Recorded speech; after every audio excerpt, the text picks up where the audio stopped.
Eh, So, paano nabuo? paano nabuo? Nabuo talaga siya sa song ko na Mapagdamot.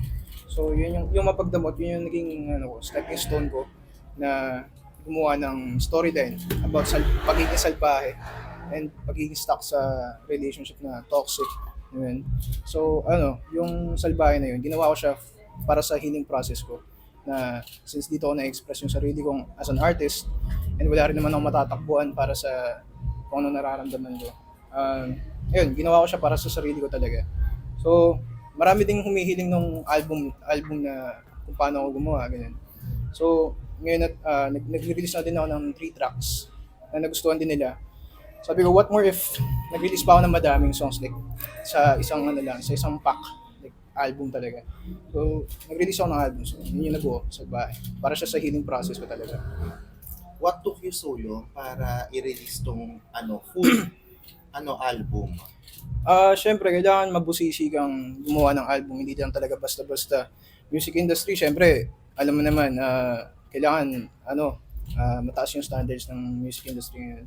And, ayun, pinaglaanan ko talaga siya ng, puso, dugo, puyat. And, thankful ako kasi may mga sumama sa akin mga features. Yan, sila Cozy Ivy, sila Cleon, JC, Kidutin, Nate Man, Rihanna J. And ayun, si Daiko. Yun yung mga nakasama kong gumawa ng album talaga na kung paano nila nasilayan yung process. Kaya thankful ako sa mga tao. Yun talaga. Can you share with us your background and year ka nag-start sa hip-hop? Ah, Nag-start ako gumawa ng kanta when I was 13 talaga. So ano siya, na-develop siya back when I was high school. Parang trip-trip lang talaga namin like, gumawa ng kanta na ayun, may apat akong kaibigan. Yung isa nagsuspoken poetry, yung isa parang nag-freestyle lang out of nowhere. So parang na-ellipse kami na sabi ko, ang cool nun ang cool nun. So sabi ko, try namin.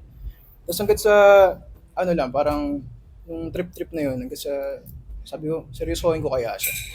Tapos, ayun, nag-excel naman ako, which is a good thing, na hindi na ako nag-explore ng ibang bagay. Talagang sabi na music, dito ka talaga. Para dito ka talaga. So, ayun. Of all genre na music, why hip-hop? Why hip-hop? Kasi, siya talagang energy siya na nararamdaman mo. Nararamdaman mo, malawak ang hip-hop.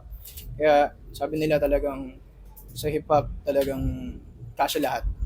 Kasya lahat. Pero, syempre, may mga mapalad ding artist na, alam mo yun, binibigyan din ng mga blessings. Yan, tulad ko, na maraming nakapalibot sa akin ngayon at sa success ko. Kaya thankful ako sa lahat ng blessings talaga na sa mga kasama ko talaga. Ayun.